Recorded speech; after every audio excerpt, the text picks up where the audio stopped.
Buen día, hermanos, que Dios les bendiga ricamente. Amigo y amiga que tal vez estás participando por primera vez de una meditación bíblica, te invito en esta mañana a prestar atención. Vamos a considerar la palabra de Dios. Sabemos que estamos viviendo unos tiempos un poco complicados para toda la humanidad, y en especial en algunas partes de este mundo donde vivimos pasamos circunstancias, pasamos adversidades, pero en todo momento vemos la mano de Dios a nuestro favor. Sea cual sea la circunstancia, tenemos libertad para entrar al trono de la gracia y encontrar, como dice la palabra de Dios, el oportuno socorro. Y Dios en este tiempo sigue extendiendo su mano de misericordia, su mano de poder, para todo aquel que pueda creer. Por eso te invitamos, si tal vez tú no has dado aún un paso de fe, de recibir al Señor Jesucristo en tu corazón, bueno, este es el tiempo en que puedes realmente tomar esta sabia decisión. Y si tú ya diste ese paso de fe y estás pasando circunstancias, adversidades, tal vez estás en un conflicto en tu vida, bueno, te invitamos a que nos hagas partícipe de tu necesidad. Vamos a estar orando a tu favor, vamos a unir nuestra fe con un propósito. Así que en esta semana que está comenzando, precisamente en esta preciosa mañana, aquí estamos desde el Gran Buenos Aires transmitiendo. Una mañana preciosa nos ha regalado nuestro Dios. Bueno, como sabemos, no nos podemos reunir en un lugar de culto determinado, pero nos podemos comunicar por este medio. Así que yo agradezco al Señor por su fidelidad, agradezco al Señor por todo lo que Él permite en nuestra vida. Vamos a leer una porción de la Escritura en esta mañana, y lo vamos a hacer en el nombre del Señor Jesucristo.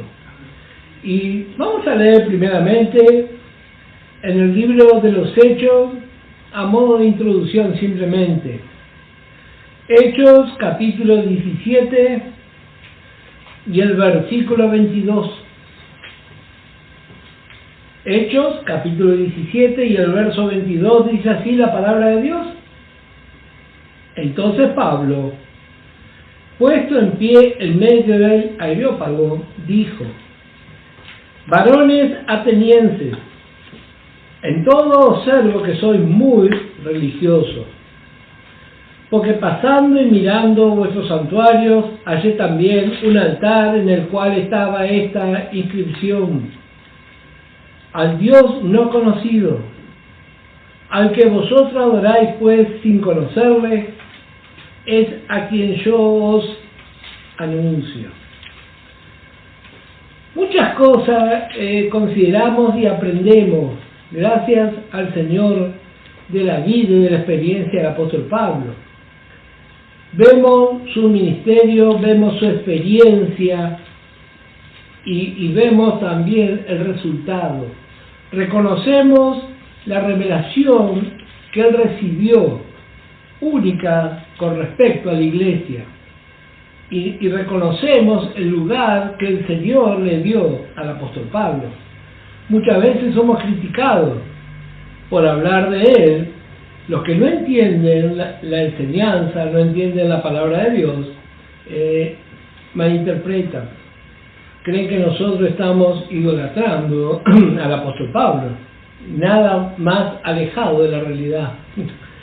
Simplemente reconocemos el lugar que el Señor le dio y lo que él recibió para la iglesia de este tiempo, la iglesia gentil.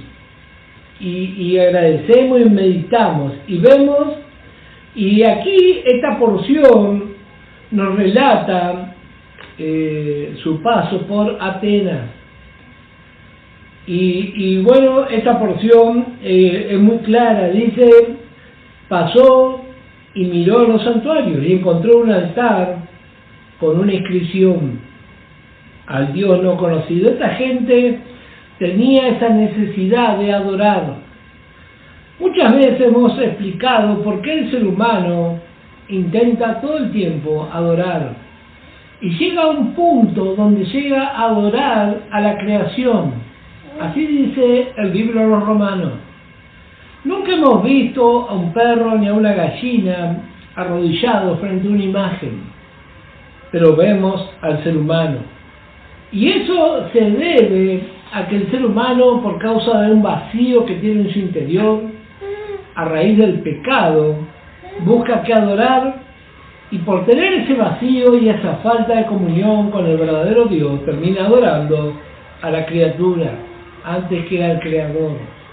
Así eran estos varones, adoraban todo tipo de imágenes, y por si quedara alguna duda, dice, también adoraban al Dios no conocido.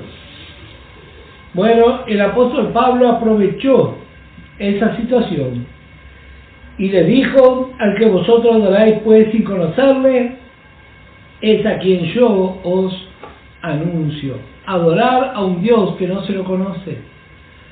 Y también vemos reflejado una gran parte de la cristiandad. Adora a Dios, habla de Dios, pero en realidad no conoce a Dios. Todos nosotros llegamos al Evangelio en algún momento determinado y bendito de nuestra vida. Llegamos al Evangelio, pero venimos con conceptos, venimos con ideas, muchas veces ideas culturales, otras veces ideas religiosas que nos inculcaron nuestros mayores. Y venimos y nos quedamos con ese bagaje por un tiempo. Algunos un breve tiempo, otros años.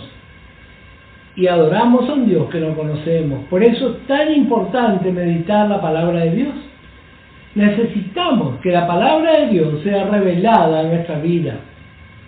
Por eso hacemos tanto énfasis en la palabra de Dios. Está muy bien los consejos de las personas, de nuestros amigos, pero nada supera el consejo de la palabra de Dios.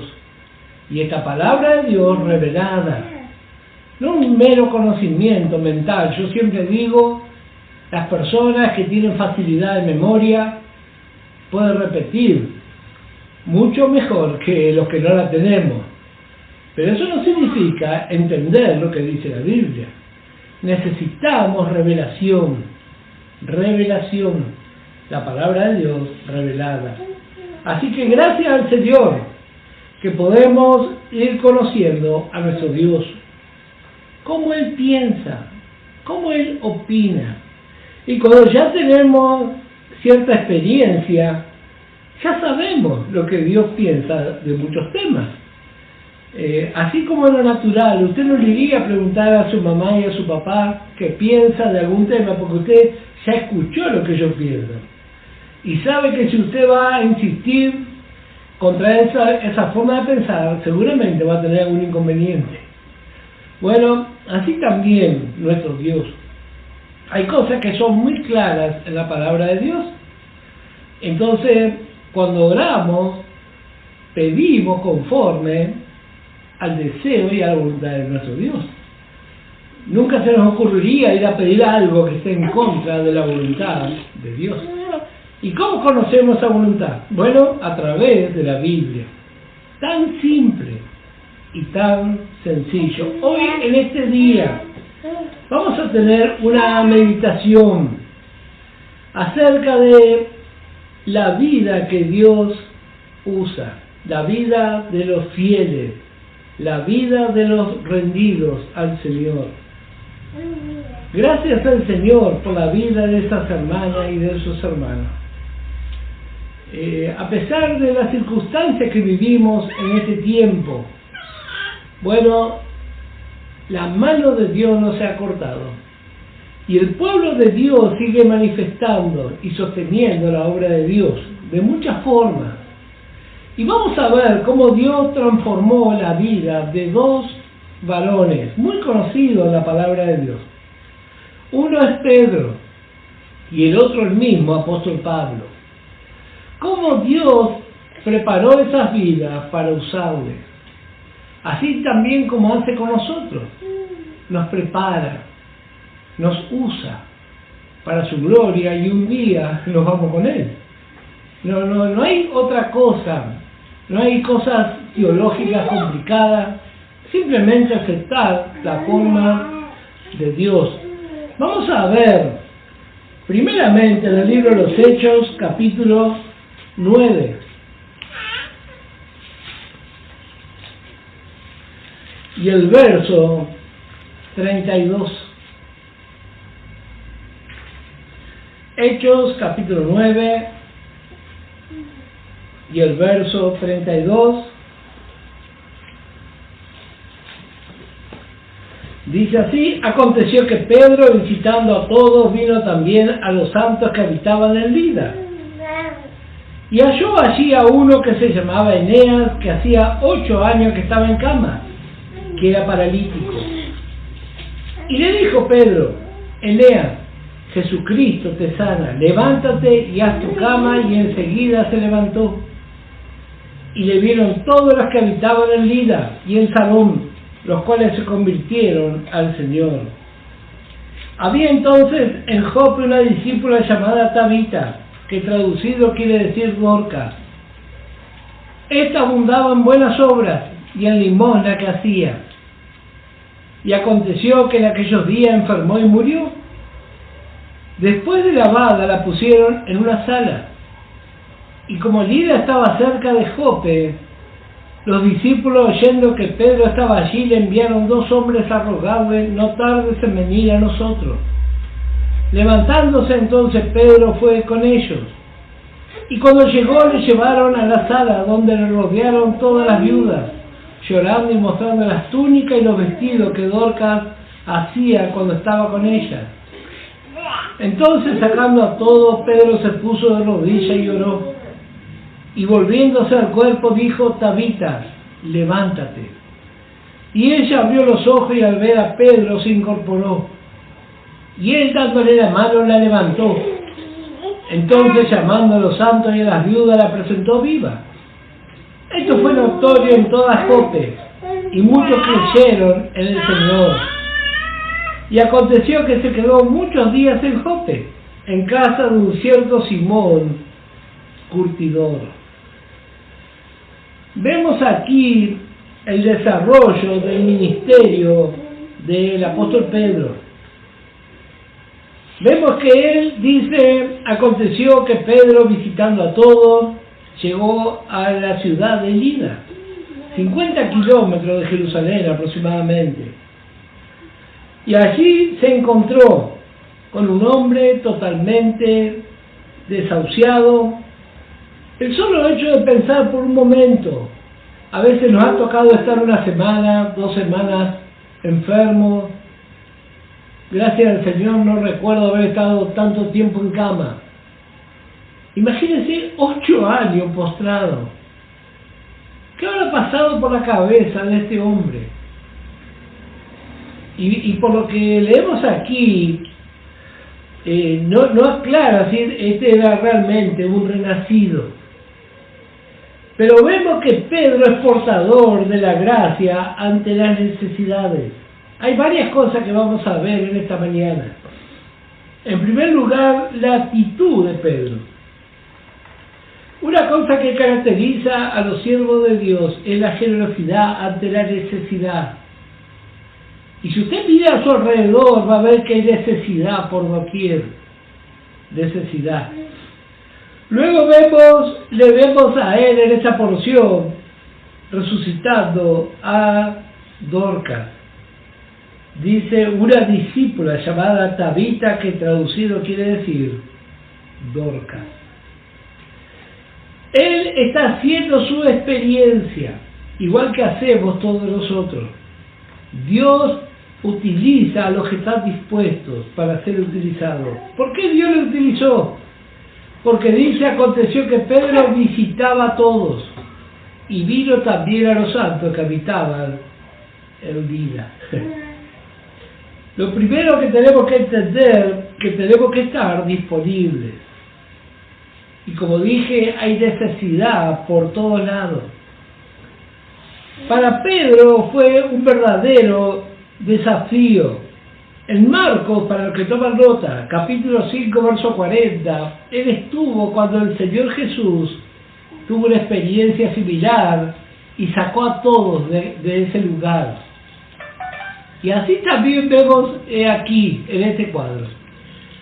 Pedro, ahora, ¿qué situación habrá tenido?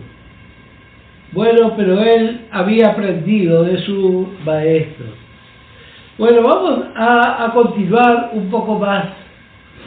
Nos llama mucho la atención cómo Dios le transformó a Pedro. No hacía mucho tiempo Pedro le había negado al Señor. En el libro de Jonás, capítulo 3 y el verso 1, vamos a leer. Vemos lo que aconteció y podemos decir que nuestro Dios es el Dios de la segunda y de la tercera y de la cuarta oportunidad. Puede ser que hayamos fracasado, puede ser que no hayamos aprovechado, tal vez no hemos comprendido. Bueno, dice Jonás capítulo 3, el verso 1, vino palabra de Jehová por segunda vez a Jonás. Y yo me río porque cuántas veces el Señor así nos vuelve a hablar. Segunda vez, tercera vez, cuarta vez. El Dios de toda paciencia es nuestro Dios. Pero ahora vemos a Pedro en otra actitud. Y no solo eso. Dice el capítulo 10, un capítulo muy conocido. Habíamos leído en el último versículo del capítulo 9 que Pedro quedó muchos días en Jope, en casa de un cierto Simón, curtidor. Esta casa hace un tiempo meditamos y le pusimos por nombre a la meditación una casa junto al mar. ¿Por qué esa casa estaba junto al mar?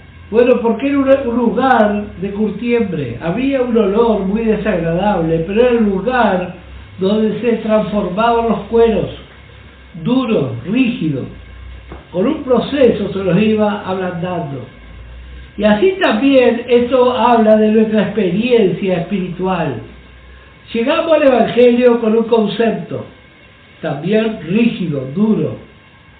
Y luego nuestro Dios nos empieza a revelar su palabra, comenzamos a interpretar y ya no somos tan rígidos ni tan duros, porque no queremos caer en un papel de legalidad, sino que queremos realmente agradar a nuestro Dios.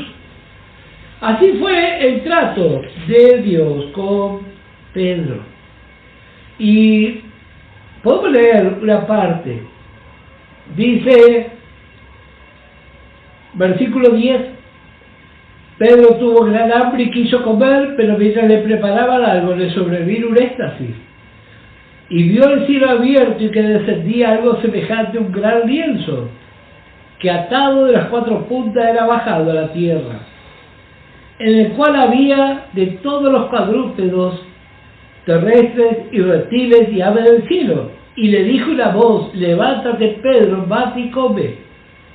Entonces Pedro dijo, Señor, no, porque ninguna cosa común o inmunda he comido jamás. Volvió la voz a él la segunda vez, lo que Dios limpió no lo llames tú común. Esto se hizo 3 veces, y aquel lienzo volvió a ser recogido en el cielo. Varias cosas debemos llevar en cuenta.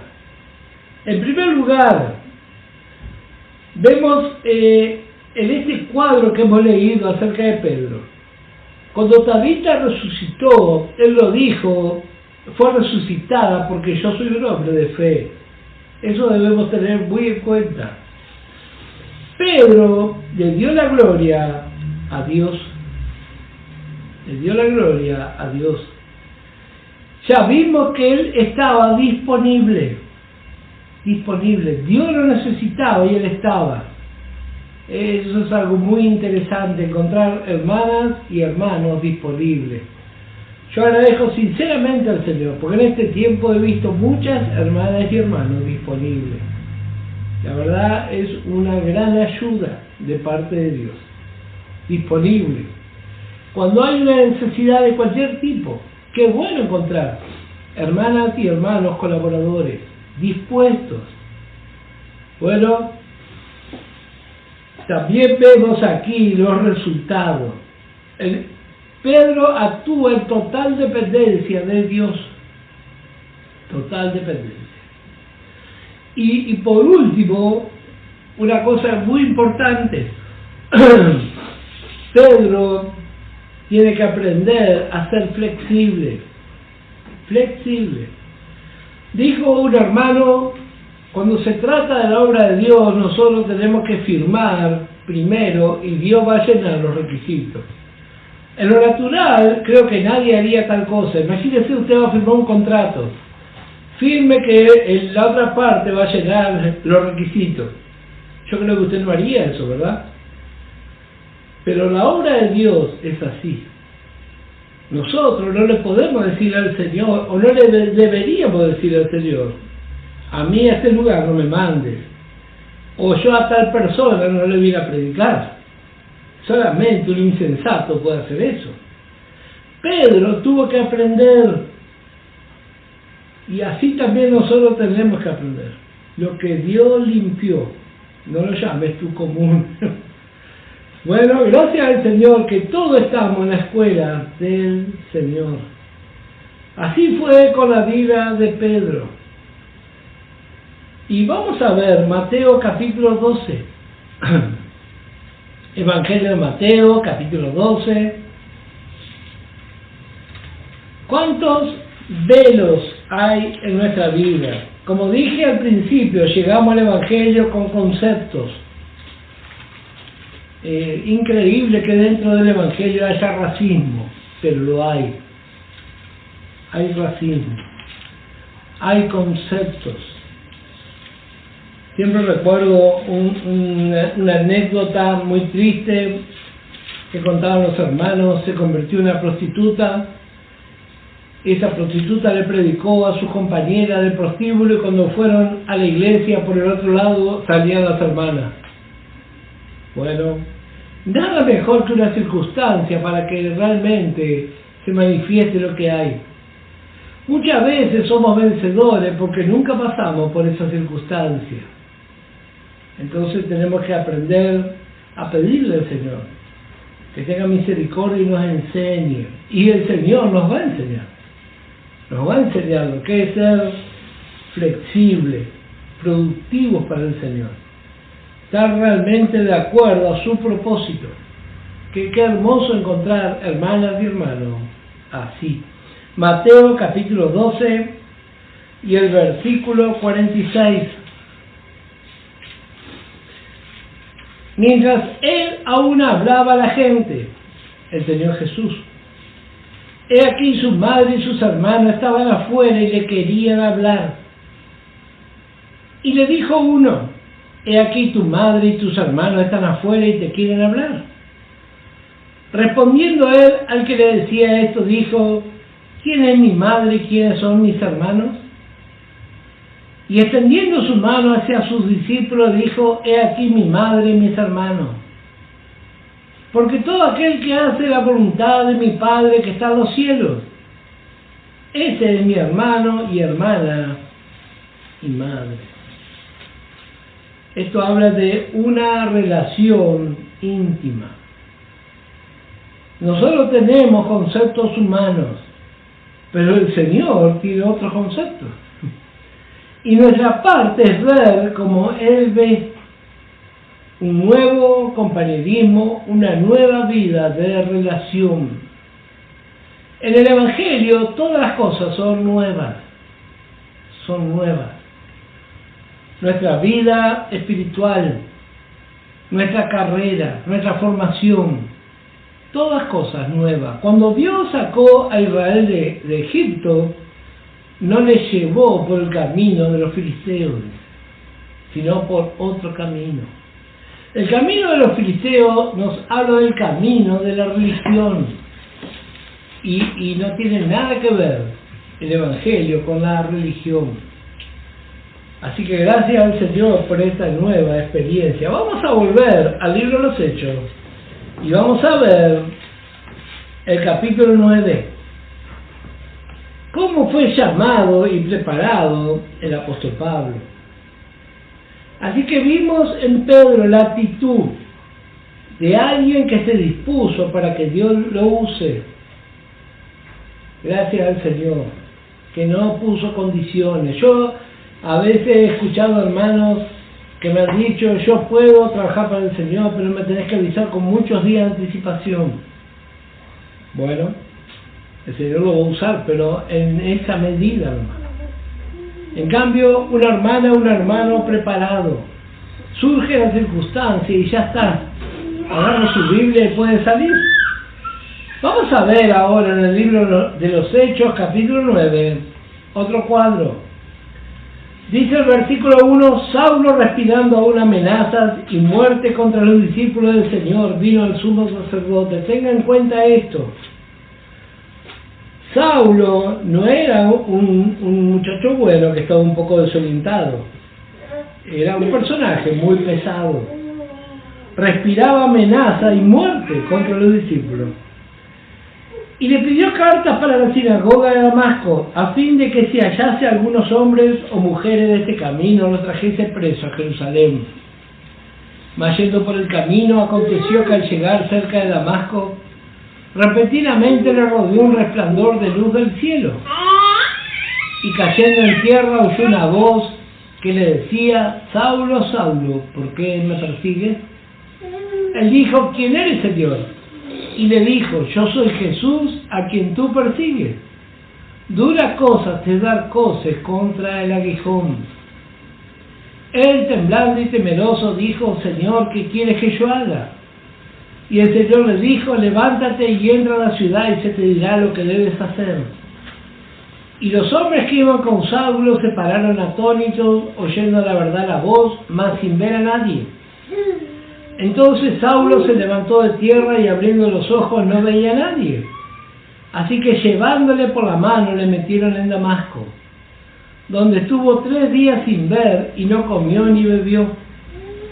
Había entonces en Damasco un discípulo llamado Ananías, a quien el Señor dijo en visión, Ananías. Y él respondió, heme aquí, Señor. Y el Señor le dijo, levántate y ve a la calle que se llama Derecha y busca en casa de Judas a uno llamado Saulo de Tarso, porque he aquí, él ora. Y ha visto en visión a un varón llamado Ananías, que entra y le pone la mano encima para que recobre la vista. Entonces Ananías respondió, Señor, he oído de mucho acerca de este hombre, cuánto mal le ha hecho a tus santos en Jerusalén, y aún aquí tiene autoridad de los principales sacerdotes, para prender a todos los que invocan tu nombre. El Señor le dijo, ve, porque instrumento escogido me es este, para llevar mi nombre en presencia de los gentiles y de reyes y de los hijos de Israel. Porque yo les mostraré cuánto le es necesario padecer por mi nombre. Aquí vemos otro cuadro, otro llamamiento, otra preparación. Dios tiene el control de todas las cosas. En este caso vamos a ver cómo Dios trató con este varón llamado Saulo. Creo que todos conocemos la conversión de Saulo. ¿Cómo fueron sus primeros pasos? ¿Cuál fue su actitud? ¿Qué fue lo que el Señor le dijo? Siempre hacemos énfasis. Versículo 6. Levántate, entra a la ciudad y se te dirá lo que debes hacer. Eso está en el ABC del Evangelio de la Gracia. Si usted desea aprender, si usted desea ser útil, bueno, tiene que aceptar la forma de Dios. Te van a decir lo que tenés que hacer. A veces nosotros venimos con nuestros conceptos, con nuestras ideas. Como dije, hay veces que hay hermanos que están orgullosos de su mal carácter. Dice, a mí nadie me dice lo que tengo que hacer. Bueno, ojalá que este no sea nuestro caso. Ojalá que ese no sea nuestro caso. Se te dirá, dice, lo que debes hacer. Vemos que Saulo se levantó, pero no veía, y dice, llevándole por la mano, le metieron en Damasco. ¿Cómo Dios empezó a tratar con este varón? Pero vemos aquí varias cosas muy interesantes. Avanzando en la lectura, versículo 17. Fue entonces Ananías y entró en la casa y poniendo sobre las manos dijo: hermano Saulo, el Señor Jesús, que se te apareció en el camino por donde venía, me ha enviado para que reciba la vista y sea lleno del Espíritu Santo.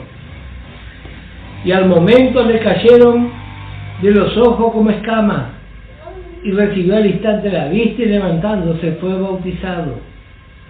Y habiendo tomado alimento recobró fuerza y estuvo Saulo por algunos días con los discípulos que estaban en Damasco. Vemos aquí la experiencia de Saulo. La familia de la fe va a ser quien le va a rodear. Dios tiene preparado a un varón llamado Judas y tiene preparado a otro llamado Ananías. Vemos aquí, dice esta porción, versículo 17, Ananías entró en la casa y poniendo sobre las manos.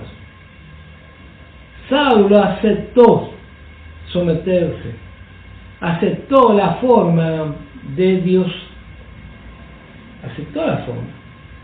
Y él va a empezar a ser tratado y va a empezar a aprender muchas cosas.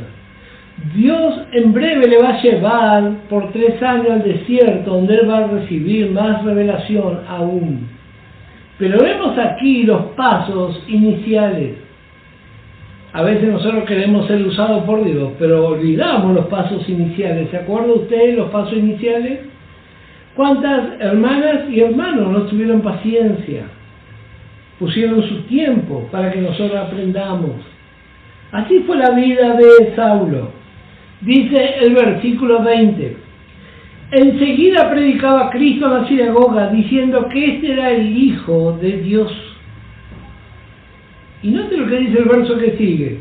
Y todos los que le oían estaban atónitos. Había una conmoción en la ciudad. ¿Qué pasó? El que venía a encarcelar a los creyentes a la predica del Evangelio. Todos los que le oían estaban atónitos y decían: ¿no es este el que asolaba en Jerusalén a los que invocaban este nombre? Y a eso vino acá, para llevarlos presos ante los principales sacerdotes. Pero Saulo mucho más se esforzaba y confundía a los judíos que moraban en Damasco, demostrando que Jesús era el Cristo. Una conmoción. Eso fue lo que ocurrió cuando se convirtió. Y así esto ocurre permanentemente. Cuando un religioso, cuando un enemigo del Evangelio se convierte, hay una conmoción. ¿Cómo puede ser? Si este antes tenía otra idea, antes era un enemigo del Evangelio y ahora predica a Cristo. Gracias al Señor, porque estas conmociones se siguen repitiendo. Pero hay unos puntos muy interesantes que vamos a considerar. ¿Cómo la familia de la fe participó para que Dios siguiera con esta obra de transformación en la vida de este hombre despreciado y temido? Porque Ananías le dijo: Señor, vos sabés quién es este. Y yo a veces me sonrío cuando pienso en Ananías. A veces nosotros también le queremos decir al Señor: Señor, vos no sabés quién es esta o quién es este. ¿Será que Dios no sabe? Bueno, Dios sabe. Y Dios va a usar a los santos dispuestos, a los santos flexibles, a los santos que tienen un corazón rendido. Imagínense Saulo llegando, ciego y tomado de la mano. Qué distante de ese Pablo. Vamos a leer 2 Timoteo. Y así también cuando vemos el principio. Segunda de Timoteo, capítulo 4, y el versículo 6. Pasaron los años, y Pablo dice, porque yo ya estoy para ser sacrificado y el tiempo de mi partida está cercano. He peleado la buena batalla, he acabado la carrera, he guardado la fe, por lo demás me está guardada la corona de justicia, la cual me dará el Señor juez justo en aquel día, y no solo a mí, sino también a todos los que aman su venida. Cómo Dios lo transformó, pero Dios utilizó a los santos que estaban dispuestos a ser utilizados. Y así también en este tiempo encontramos hermanas y hermanos que recién están dando su primer paso de fe. Muchos vienen con una carga de su pasado, asesinos, ladrones, estafadores y tantas cosas. Y muchos no se quieren arrimar. Bueno, pero gracias a Dios por los que sí se arriman. Y vamos a ver cómo siguió esto. Vamos a ver un poquito más. Versículo 23. Pasados muchos días, los judíos resolvieron en consejo matarle. Miren qué comienzo. Los creyentes le tienen miedo y los judíos lo quieren matar. Pero sus acechanzas llegaron a conocimiento de Saulo, y ellos guardaban las puertas de día y de noche para matarle. Entonces los discípulos, tomándole de noche, le bajaron por el muro, descolgándole en una canasta. ¡Qué bárbaro! El que había ido a buscar para aprisionar a los creyentes, ahora termina dentro de una canasta, bajando. Mire cómo Dios transforma las cosas. En la antigüedad, muchos construían su casa utilizando la pared, el muro, para ahorrar. Y se ve que este hermano Judas tenía una casa pegada al muro, tenía una ventana, y por ese lugar lo bajaron. Saulo está pasando un conflicto. Muchas veces así también en nuestro comienzo. Y dice el verso 26, cuando llegó a Jerusalén trataba de juntarse con los discípulos, pero todos le tenían miedo, no creyendo que fuese discípulo. Entonces Bernabé, a este punto quería llegar, tomándole lo trajo a los apóstoles y les contó cómo Saulo había visto en el camino al Señor, el cual le había hablado, y cómo en Damasco había hablado valerosamente en el nombre de Jesús, y estaba con ellos en Jerusalén, y entraba y salía. Qué hermosa actitud la de Bernabé. Llegó a Jerusalén, trató de juntarse con los discípulos, pero dice, pero todos le tenían miedo, todos huían. Mire qué conflicto. De un lado, los religiosos con los que él estuvo lo quieren matar, y los creyentes huyen. Pero gracias a Dios por los Bernabé que hay por todos lados. Bernabé, su nombre significa hijo de consolación o hijo que estimula. Y eso fue lo que él hizo. Estimuló. Lo alentó a Saulo. Qué lindo cuando encontramos hermanas y hermanos que entienden lo que es la gracia de Dios. Bernabé fue así. Todos huían, pero Bernabé dijo, no, momento, yo te voy a presentar. Dice, tomándole lo trajo a los apóstoles, y le contó cómo Saulo había visto en el camino al Señor, el cual había hablado, y cómo en Damasco habían hablado valerosamente del nombre de Jesús, y estaba con ellos en Jerusalén, y entraba y salía. La obra de los hermanos que estimulan, que defienden el caso del desvalido, del que no se lo comprende, que eso sí que es gracia. Yo digo hermanas y hermanos acusando, es fácil encontrar, pero hermanos como Bernabé, qué hermoso. La palabra estimular significa incitar, alentar y actuar como un aliciente. Y para motivar, ¿cómo podemos hacer para motivar? Este es un precioso trabajo en las congregaciones. Bueno, en primer lugar, un motivador o alguien que va a estimular a una relación tiene que tener empatía. Esa palabra viene del griego y significa ponerse en el lugar del otro. Imagínese usted llegando a un lugar que nadie le conoce. Y seguramente en ese lugar, o cuando estuvo en Damasco, habría hermanos que habrán dicho: este metió preso a mi primo, a mi tío, o tal vez le mató.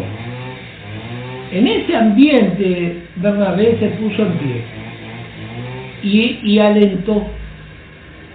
Ponerse en el lugar del desvalido. De eso se trata. Imagínense cuando a las congregaciones llegan hermanas o hermanos con una vida destruida por causa del pecado. ¿Qué es lo que nosotros vamos a hacer? Bueno, gracias a Dios por Bernabé. Y otra actitud de un hermano que estimula, siempre guía desde adelante. Eso me gustó mucho esa definición. Guía desde adelante, o sea, dando el ejemplo. Y así también nosotros, gracias al Señor por los Bernabé de las congregaciones. La verdad da gusto estar con estos hermanos que entienden cuál es el propósito y la forma de Dios.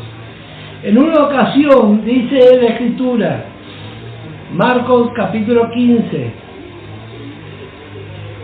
Marcos capítulo 15 y el verso 21. Vamos a ver ya para ir finalizando. Marcos 15, verso 21. Cuando llegó el momento de la crucifixión del Señor, dice: y obligaron a uno que pasaba, Simón de Cirene, padre de Alejandro y de Rufo, que venía del campo, a que le llevase la cruz. Dios tiene sus Bernabé y Dios tiene sus cireneos. Ojalá que nosotros seamos esos en cada congregación, que estimulamos, que ayudamos y que sostenemos. Así que hasta aquí nomás vamos a meditar la palabra de Dios. Que el Señor realmente bendiga. Que el Señor realmente esta semana que comienza nos aliente, nos sostenga y que realmente podamos meditar la palabra de Dios. Dios va a usar nuestra vida porque todavía hay tiempo, pero aquí hemos visto algunos puntos solamente. Cómo podemos prepararnos, cuál debe ser nuestra actitud y qué falta hace, hermanas y hermanos, que entiendan lo que es la gracia y la transformación que Dios hace en nuestra vida. Yo sé que seguramente, si usted tiene un corazón deseoso, Dios le va a usar en gran manera.